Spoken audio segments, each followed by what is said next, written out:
Good morning student. हम पढ़ रहे थे क्लास 10th की साइंस, इसमें अपना लेसन चल रहा था छठा लेसन जैव प्रक्रम। ठीक है, और उसमें अपन ने पादपों में परिवहन शुरू किया था पिछले पार्ट में, पिछले वीडियो में। ठीक है, जिसमें पादपों में परिवहन के लिए जड़ों से पादपों के अंदर एक संवहन उत्तक तंत्र पाया जाता है जो पदार्थों के जल, खनिज, लवणों और भोजन के परिवहन का कार्य करता है।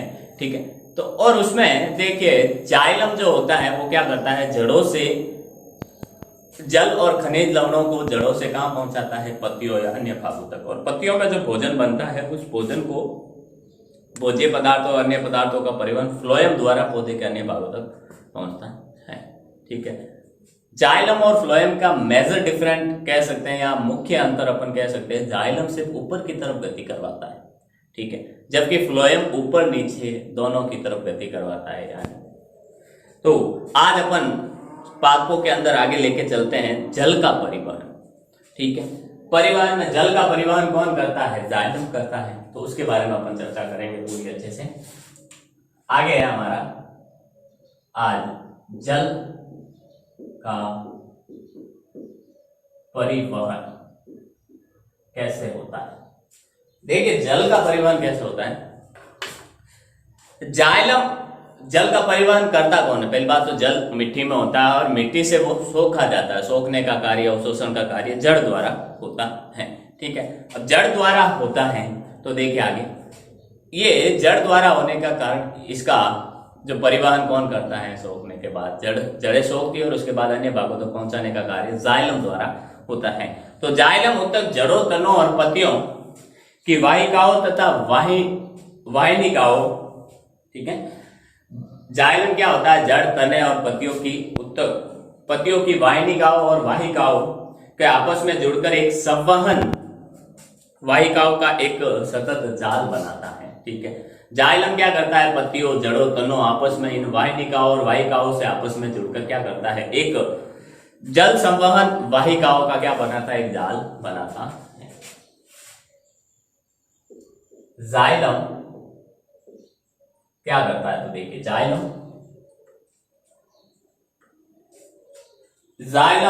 उत्तक में क्या होता है, जाइलम उत्तक में जड़ों, पत्तियों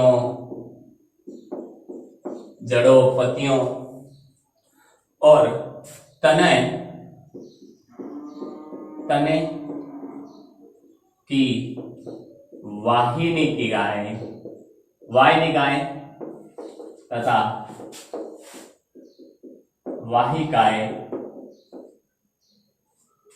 वाहिकाएं क्या करती है, आपस में जुड़कर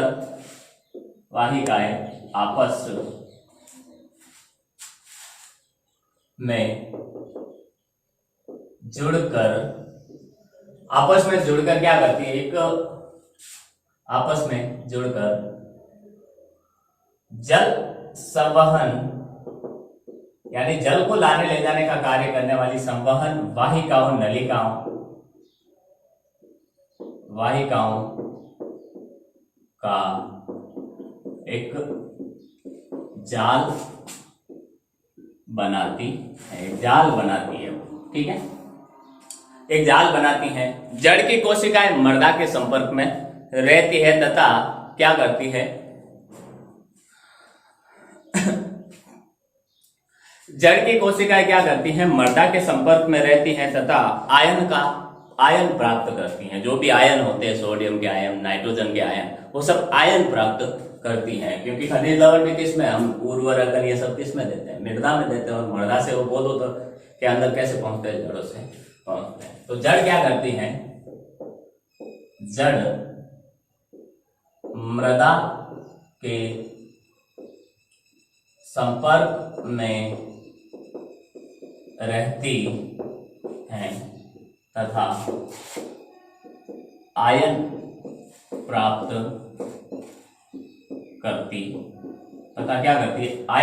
करती है। ठीक है, जड़ तथा मृदा के मध्य जो आयन सांद्रण में अंतर पाया जाता है, जड़ और मृदा के बीच क्या होता है, आयन सांद्रण का अंतर पाया जाता है। ठीक है, जिससे जल अनवरत गति से जड़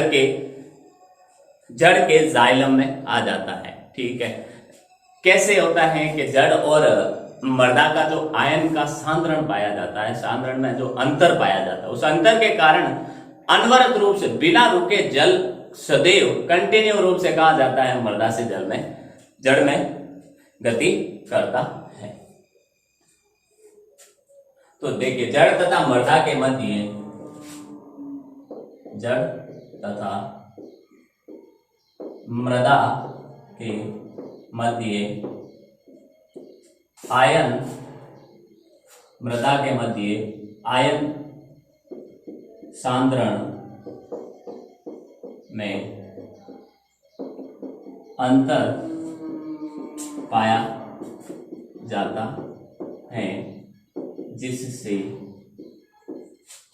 जिससे क्या होता है, जल अनवरत गति से जड़ के जाइलम में आता रहता है, जिससे जल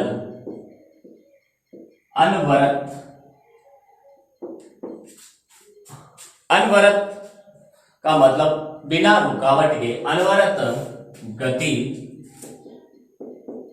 से जड़ के जाइलम में आता रहता है, ठीक है, आता रहता है, ठीक है। रंध्र द्वारा जो जल की हानि होने पर इसका प्रतिस्थापन पतियों में जाइलम वाहिकाओं द्वारा ही होता है। अब जल रंध्रों से क्या होता है, वाष्प उत्सर्जन के रूप में, बिंदु स्राव के रूप में क्या होता है, जल की हानि होती है पौधे से, तो उसको प्रतिस्थापन ही उस कमी की, जल की कमी को पूरा करने के लिए जाइलम वाहिकाओं द्वारा जल वहां पर क्या होता है, पहुंचाया जाता है, प्रतिस्थापन किया जाता है। रंध्रों द्वारा जल की हानि होने पर, रंध्रों द्वारा जल की हानि होने पर, रंध्रों द्वारा जल की हानि होने पर इसका प्रतिस्थापन पत्तियों में जाइलम वाहिका, इसका प्रतिस्थापन पत्तियों में जाइलम वाहिकाओं द्वारा होता है, वाहिकाओं द्वारा हो जाता है, ठीक है। ये जल, रंध्रों से जो जल की हानि होती है उसकी तो कमी कौन पूरी कर देता है, उसकी कमी हमारा ये जाइलम वाहिकाओं द्वारा हो जाती है, ठीक है। कोशिका से जल के अणुओं का वाष्पन एक चूषण उत्पन्न करता है। जैसे ही पत्तियों की कोशिकाओं से कहीं से भी जो वाष्पन होता है जल का, तो वह एक चूषण की प्रक्रिया उत्पन्न करता है, चूसने की प्रक्रिया उत्पन्न करता है, जो जल को जड़ों में उपस्थित जाइलम कोशिकाओं द्वारा खींचता है। उस चूषण प्रक्रिया के कारण जड़ों के अंदर वो चूषण की प्रक्रिया होती है, जिसके कारण मृदा से जल कहाँ चूस लिया जाता है, सोख लिया जाता है जाइलम वाहिकाओं में, जड़ों की जाइलम वाहिकाओं में सोख लिया जाता है। देखिए, कोशिकाओं से कोशिकाओं से जल का वाष्पन एक चूषण उत्पन्न करता है, जिससे क्या होता है, जल को जड़ों में उपस्थित जाइलम वाहिकाओं में द्वारा सोखा जाता है, खींचता है, जिससे जल जड़ों में उपस्थित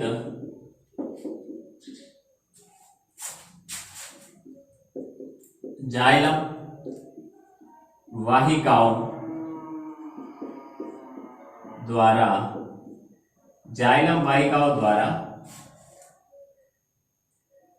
अवशोषित किया जाता है। किया जाता है।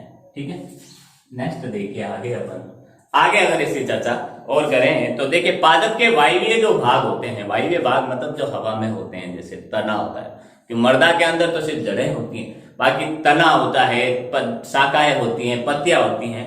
पादप के वायवीय भागों द्वारा वाष्प के रूप में जल की हानि क्या कहलाती है? वाष्पोत्सर्जन कहलाती है।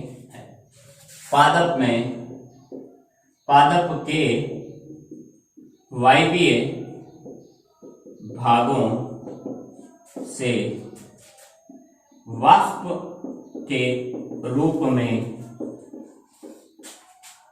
जल की हानि वाष्पोत्सर्जन कहलाती है। वाष्पोत्सर्जन कहलाती है। पूरा क्या कहलाती है? वाष्पोत्सर्जन कहलाती है। ठीक है, आगे देखिए वाष्पोत्सर्जन जल के अवशोषण एवं जड़ से पत्तियों तक जल। वाष्पोत्सर्जन क्या करता है? जल के अवशोषण की और उन जड़ों से क्या होते हैं? पत्तियों तक जल तथा उनमें विलय खनिज जो होते हैं, उस जल के अंदर जो विलय घुले हुए खनिज होते हैं, खनिज लवणों के ऊपरमुखी गति, ऊपर की तरफ गति में सहायक होता है। ठीक है, वाष्पोत्सर्जन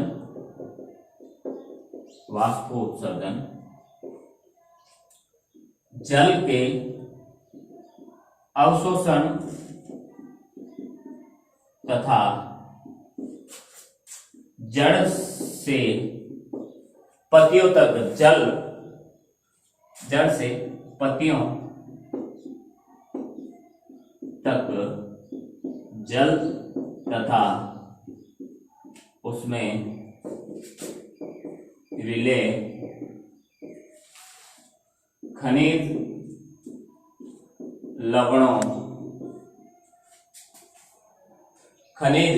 लवणों के ऊपरमुखी गति में, लवणों के ऊपरी मुखी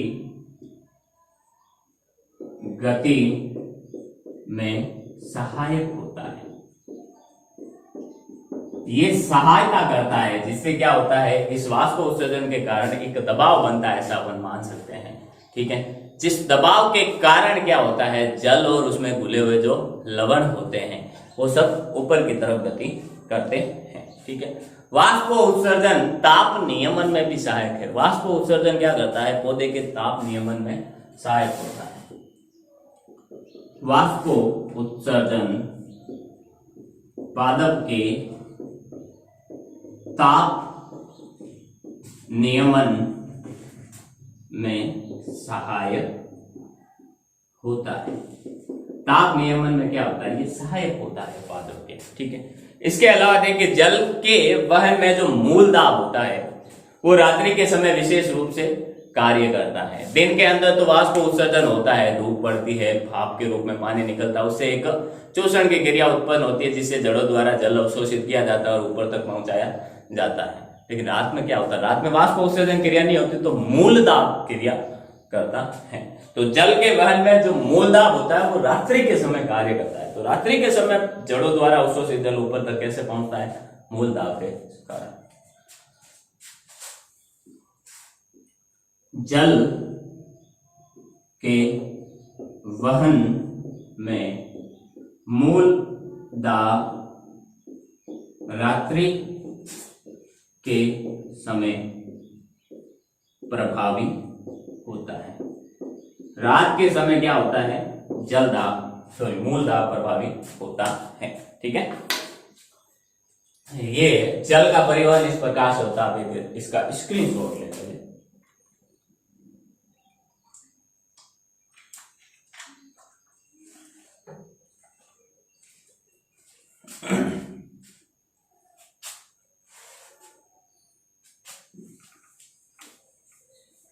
आगे देखते हैं अपन। ये तो हो गया जल का परिवहन। अब देखेंगे अपन भोज्य पदार्थों का और अन्य पदार्थों का परिवहन। प्रकाश संश्लेषण द्वारा जो भोजन बनाया जाता है वो पत्तियों में बनता है, पत्तियों से वो अन्य भागों तक कैसे पहुंचता है उसकी भी थोड़ी अपन चर्चा और लिखेंगे। तो देखिए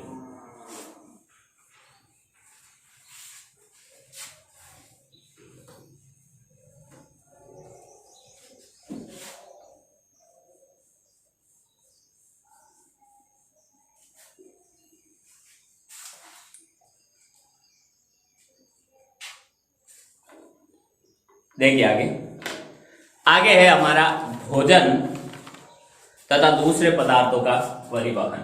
भोजन, भोजन तथा दूसरे पदार्थों का परिवहन।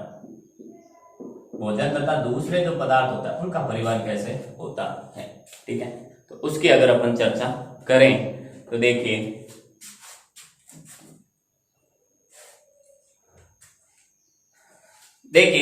प्रकाश संश्लेषण के विलेय उत्पादों का वहन स्थानांतरण कहलाता है। प्रकाश संश्लेषण से बने जो उत्पाद होते हैं उनका एक स्थान से दूसरे स्थान तक परिवहन, वहन क्या कहलाता है, स्थानांतरण कहलाता है। प्रकाश संश्लेषण के विलेय उत्पादों का वहन क्या कहलाता है, स्थानांतरण कहलाता है। स्थानांतरण कहलाता है, ठीक है, स्थानांतरण कहलाता है। एक स्थान से दूसरे स्थान तक प्रकाश संश्लेषण से बने भोजन और अन्य पदार्थों का वहन, परिवहन क्या कहलाता है, स्थानांतरण कहलाता है। यह स्थानांतरण संवहन ऊतक के जो फ्लोएम होता है, फ्लोएम के द्वारा होता है। यह स्थानांतरण संवहन ऊतक के फ्लोएम द्वारा होता है। फ्लोएम द्वारा होता है, यह स्थानांतरण फ्लोएम द्वारा होता है, ठीक है। संवहन ऊतक का जो दूसरा भाग होता है फ्लोएम द्वारा होता है। प्रकाश संश्लेषण जो उत्पाद होते हैं, इन उत्पादों के अलावा अमीनो अम्ल, ठीक है, और अन्य पदार्थों का परिवहन भी करता है। फ्लोएम क्या करता है, प्रकाश संश्लेषण के अलावा क्या करता है, प्रकाश संश्लेषण से बने उत्पादों के अलावा, भोजन के अलावा क्या होता है, अमीनो अम्ल और अन्य पदार्थों का भी परिवहन करता है।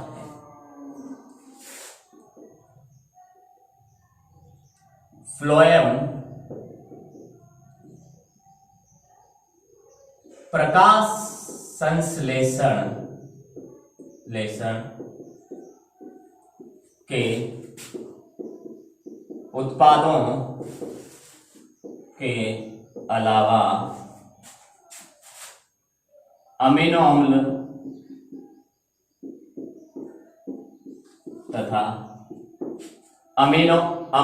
तथा और क्या करता है, अन्य पदार्थों का परिवहन करता है, तथा अन्य पदार्थों का परिवहन करता है, परिवहन करता है, ठीक है, परिवहन करता है, ठीक है।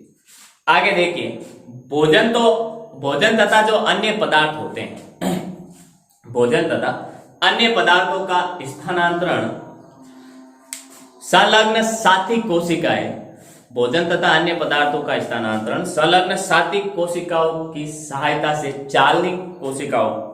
चालनी नलिकाओं में ऊपरी मुखी और अधोमुखी दोनों तरफ होता है। जाइलम में हमने पढ़ा था वाष्पोत्सर्जन, एक लाइन लिखी थी कि वाष्पोत्सर्जन से क्या होता है, जल मृदा से जड़ के अंदर और जड़ से पत्तियों तक व उसमें विलेय, जल के अंदर विलेय, जो जड़ के अंदर जो विलेय पदार्थ होते हैं, खनिज लवण होते हैं, उनका ऊपरी मुखी होता है, ऊपर की तरफ ही होता है। लेकिन इसमें क्या होता है, अधोमुखी, नीचे की तरफ भी होता है और ऊपर की तरफ भी होता है, ठीक है। तो देखिए आगे अपन इसमें लिखते हैं, भोजन तथा अन्य पदार्थों का स्थानांतरण, भोजन तथा अन्य पदार्थों का स्थानांतरण, भोजन तथा अन्य पदार्थों का स्थानांतरण संलग्न साथी कोशिकाओं की सहायता से, संलग्न यानी साथ में जुड़ी हुई, संलग्न साथी कोशिकाओं से, साथी कोशिकाओं से चालनी नलिकाओं, चालनी नलिका में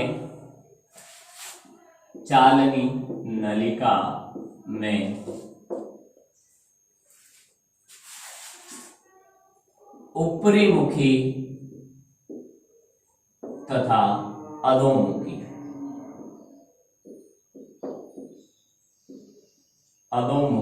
दोनों तरफ होता है, दोनों दिशाओं में होता है, दोनों दिशाओं में होता है। ठीक है, अर्थात दोनों तरफ होता है, ऊपर भी जाता है वापस पत्तियों का भोजन। जैसे अब देखिए ये पौधा है, ठीक है, इसकी ये शाखा है यहाँ, ठीक है, यहाँ पत्ती पर अगर प्रकाश संश्लेषण क्रिया हुआ और भोजन बना है तो वो भोजन नीचे की तरफ भी जाता है फ्लोएम द्वारा और पौधे के अन्य भागों तक ऊपर की तरफ भी पहुंचता है। ठीक है, यही ये कहना चाहता है। अब कैसे होगा? देखिए, जड़ों द्वारा तो जो होता है, जाइलम द्वारा तो क्या होता है, जल का जो अवशोषण होने के बाद ऊपर की तरफ गति होती है उसकी, वो तो किसके कारण होती है? दो चीजों के कारण। दिन के समय तो होता है वो अपने वाष्पोत्सर्जन के कारण, और रात के समय होता है वो मूल दाब के कारण। ठीक है, अर्थात एक तो दिन के समय उनको गति करवाने के लिए क्या कार्य करता है, गति करवाने के लिए उनको उन पदार्थों को प्रकाश संश्लेषण से बने भोजन और अन्य पदार्थों का गति करवाने के लिए एक तो दिन के समय यानी पूरे दिन में तो वो क्या काम करता है, वाष्पोत्सर्जन, और रात के समय मूल दाब काम करता है। ठीक है, लेकिन फ्लोएम में गति करवाने के लिए क्या कार्य करता है? फ्लोएम में पत्तियों में भोजन तो बन गया, लेकिन उसके अन्य पदार्थों को गति करवाने के लिए क्या कार्य करता है? तो ऊर्जा कार्य करती है। फ्लोएम में भोजन के और अन्य पदार्थों की गति के लिए ऊर्जा जरूरी होती है। ठीक है, ऊर्जा कार्य करती है। कैसे होता है? तो देखिए, फ्लोएम में पदार्थों का स्थानांतरण ऊर्जा द्वारा होता है। फ्लोएम में पदार्थों का स्थानांतरण किसके द्वारा होता है? ऊर्जा द्वारा होता है। ऊर्जा एक प्रकार की ऊर्जा कह सकते हैं, शक्ति कह सकते हैं, वो इन पदार्थों को फ्लोएम में एक स्थान से दूसरे स्थान तक पहुंचाने का कार्य करती है, स्थानांतरण का कार्य करती है। आगे देखिए, फ्लोएम ऊतक का परासरण दाब बढ़ने से इसमें जल प्रवेश करता है। फ्लोएम ऊतक का जो परासरण दाब बढ़ता है, फ्लोएम ऊतक के अंदर जो परासरण की क्रिया होती है, परासरण दाब बढ़ता है, जिससे क्या होता है, मृदा से जल किसमें आ जाता है, जल बढ़ने से क्या होता है, देखिए, फ्लोएम ऊतक का जो परासरण दाब बढ़ता है, जिससे इन फ्लोएम ऊतकों में क्या हो जाता है, जल प्रवेश कर जाता है, जल इनके अंदर आ जाता है। ठीक है,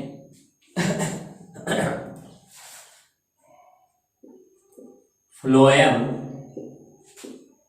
ऊतकों में परासरण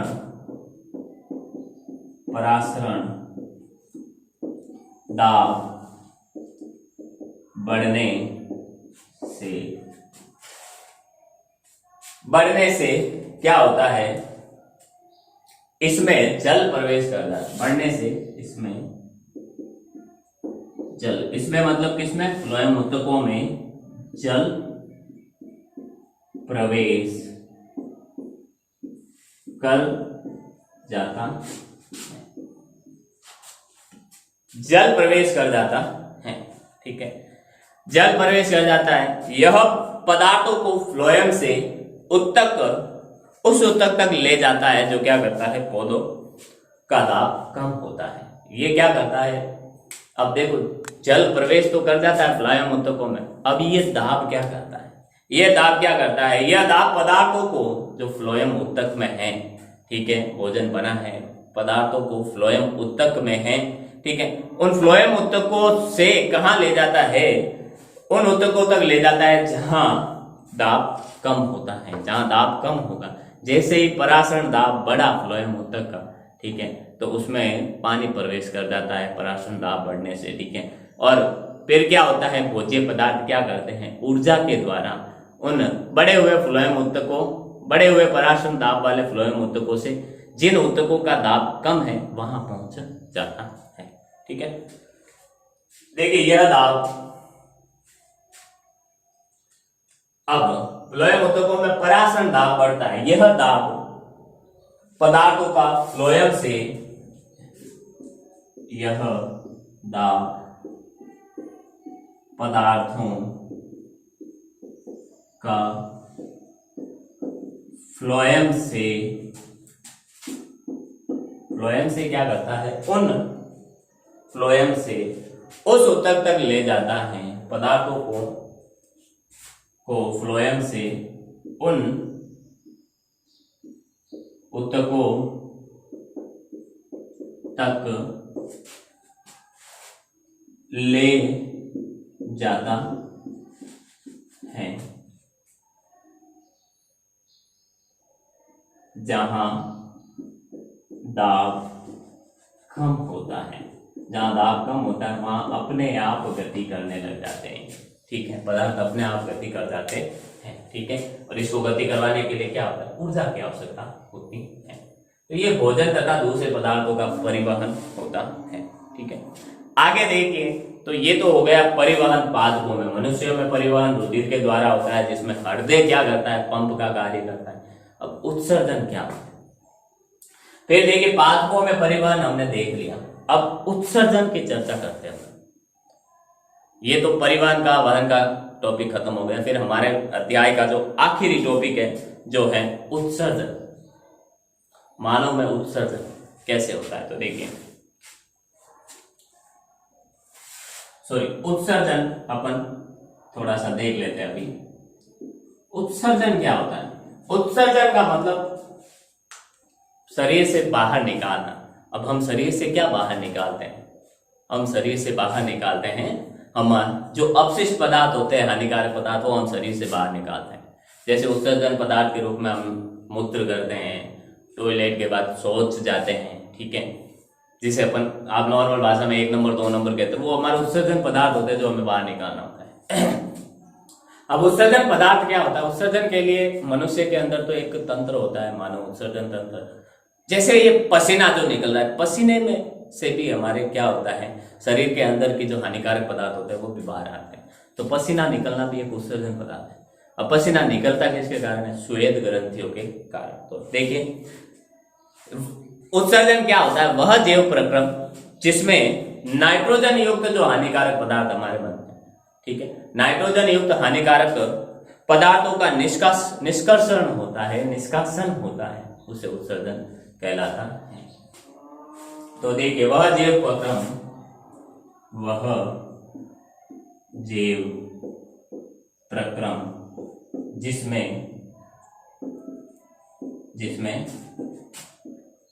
नाइट्रोजन युक्त हानिकारक पदार्थों का, नाइट्रोजन युक्त हानिकारक पदार्थों का निष्कासन होता है, पदार्थों का निष्कासन होता है, क्या कहलाता है, उत्सर्जन कहलाता है, उत्सर्जन कहलाता है, उत्सर्जन कहलाता है, ठीक है। एक कोशिकीय जीव होते हैं जिनका पूरा शरीर ही एक कोशिका से बना होता है, उनके अंदर तो कोई अलग तंत्र होना संभव नहीं है, ठीक है, कि उत्सर्जन के लिए कोई अलग ही प्रकार का अंग होना ही, क्योंकि वो तो एक ही कोशिका से बने हैं। तो एक कोशिकीय जो जीव होते हैं वो अपशिष्ट पदार्थों को क्या करते हैं, अपनी सतह से, अपनी त्वचा से, अपनी सतह से ही क्या करते हैं, बाहर निकालते हैं। एक कोशिकीय जीव, एक कोशिकीय जीव अपशिष्टों को अपनी सतह द्वारा बाहर निष्कासित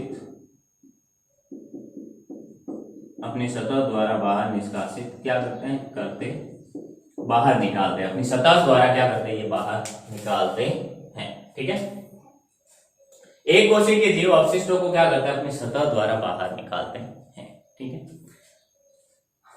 अब ये हमारे कोर्स में तो नहीं है, फिर भी मैं आपको बता दूं कि अपशिष्ट पदार्थों के आधार पर, निष्कासन के आधार पर, उनकी प्रकृति के आधार पर जीवों को 3 भागों में बांटा गया है। एक तो अमोनिया टेलिक, ठीक है, एक यूरिकोटेलिक और एक यूरिक अम्ल टेलिक, यानी अमोनिया उत्सर्जी, यूरिया उत्सर्जी और यूरिक अम्ल उत्सर्जी।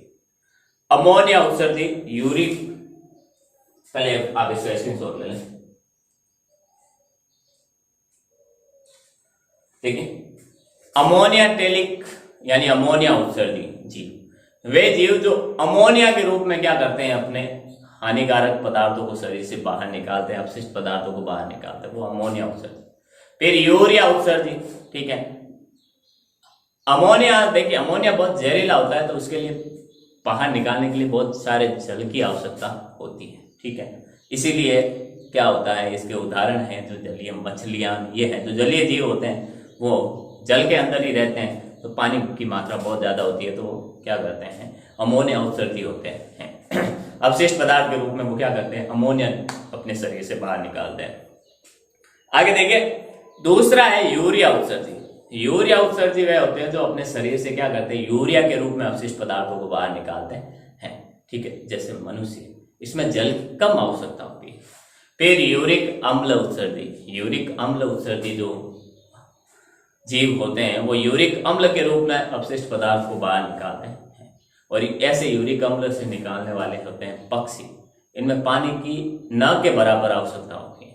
जैसे उनकी जो विष्ठा या बींट जिसे कहते हैं उसमें कहीं पानी या वो गीला दिखता है, ठीक है, वो थोड़ा गाढ़े रूप में होता है अर्थात जेली की तरह होता है। ठीक है, उनको निकालने के लिए जल की सबसे कम आवश्यकता होती है। 3 प्रकार के होते हैं, अमोनिया उत्सर्जी, यूरिया उत्सर्जी और यूरिक अम्ल उत्सर्जी। बड़ी क्लास की बात है इसलिए। ठीक है, तो पिछले साल था ये हमारे सिलेबस में पढ़ने के लिए, बस इनकी परिभाषाएं थी जो मैं आपको बता दी है। ठीक है, तो आज अपने देखिए पाठकों में परिवहन पूरा पढ़ा है और उत्सर्जन पढ़ा है। उत्सर्जन की थोड़ी सी चर्चा की है, फिर मानव में उत्सर्जन कैसे होता है, कैसा तंत्र होता है, उसके अलावा मानव में उत्सर्जन कैसे होता है और उसके अलावा पाठकों में उत्सर्जन कैसे होता है वो अपन चर्चा करेंगे। और इस अध्याय का कल एंड करेंगे, जो 12वां होगा पार्ट इस वीडियो, इस अध्याय का वो आखिरी पार्ट होगा। इम्पोर्टेंट पार्ट था, इम्पोर्टेंट लेसन था, इसीलिए काफी लंबा चला है। ठीक है, तो उम्मीद करता हूँ जो भी पढ़ा वो आपको समझ में आया होगा। मिलते हैं अगली क्लास में, तब तक के लिए all the best, thank you.